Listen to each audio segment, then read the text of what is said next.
मित्रों, इस वीडियो के माध्यम से हम जानेंगे कि भगवान हमें दुख क्यों देते हैं, क्योंकि ये प्रश्न हम सभी के मन में एक ना एक बार जरूर आता है कि आखिर हमें भगवान दुख क्यों देते हैं। मित्रों, इस वीडियो में बताई गई बातें आपके जीवन में बहुत काम आने वाली हैं, तो वीडियो को अंत तक जरूर देखिएगा, क्योंकि आधा अधूरा ज्ञान किसी काम का नहीं होता है। तो मित्रों, एक कहानी एवं भगवद गीता के माध्यम से एक श्लोक की मदद से हम इस बात को जानने का प्रयास करते हैं। मित्रों, एक बार एक लड़के का जन्म बहुत ही अमीर घराने में हुआ, जहाँ पर ऐशो आराम की सभी सुविधाएं उपलब्ध थीं। इसी वजह से उसे कुछ काम करने की आवश्यकता ही नहीं होती थी, और काम न करने के कारण वह धीरे धीरे आलसी हो गया। उसके पिता ने उसे बहुत समझाने का प्रयास किया, परंतु उसका मन केवल खाने और सोने में ही लगता था। एक दिन उसके पिता की मृत्यु हो जाती है, और माँ की मृत्यु भी पहले से ही हो चुकी थी, परंतु अब भी वह कोई काम नहीं करता, जिस कारण से उसके भाइयों ने उसे यह कहकर घर से निकाल दिया कि वह कुछ काम नहीं करता और सारी उम्र बैठे बैठे हम खिला पिला नहीं सकते। भाइयों का ऐसा व्यवहार देखकर वह पूरी तरीके से उदास हो गया एवं मन से टूट भी चुका था।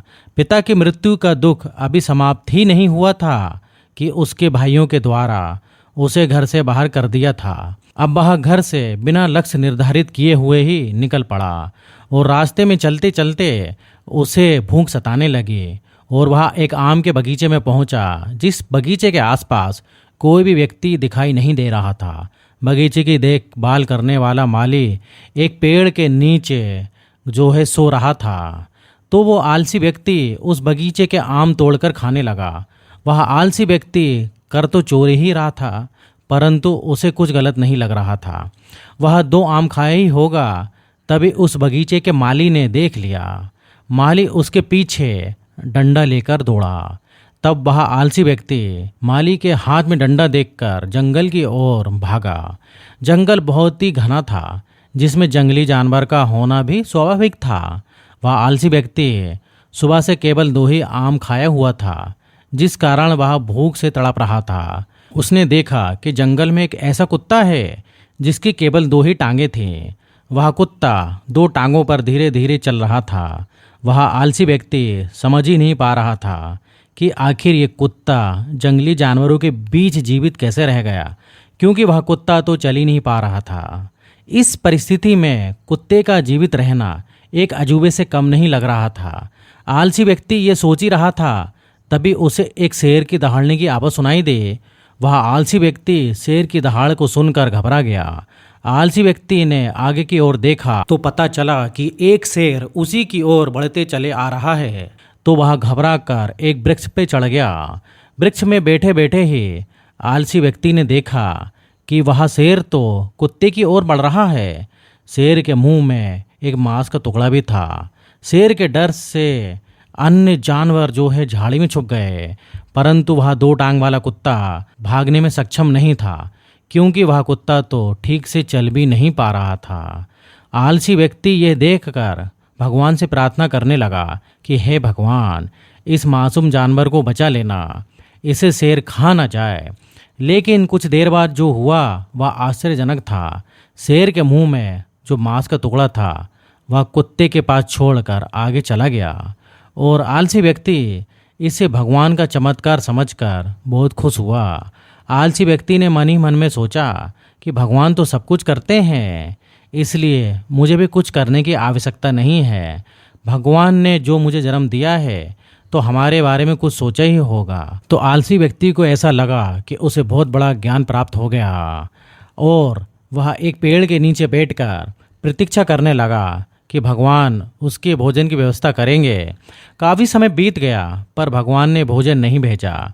आलसी व्यक्ति की नज़र बार बार उस इंसान को ढूंढ रही थी कि कौन मेरे लिए भोजन लेकर आएगा, लेकिन कोई नहीं आया। भगवान ने किसी को भेजा ही नहीं। पूरी रात बीत गई, परंतु कोई नहीं आया। अब वह व्यक्ति कब तक इंतजार करता। उसकी सब्र का बांध टूटने लगा। अब वह सोचने लगा कि आखिर भगवान हमें दुख क्यों देता है, और वह जोर जोर से चिल्लाने लगा कि हे भगवान, हमारी किस्मत में इतना दुख क्यों है और इतनी तकलीफ़ क्यों है। आखिर हमने तुम्हारा क्या बिगाड़ा है किस बात का बदला ले रहे हो हमसे।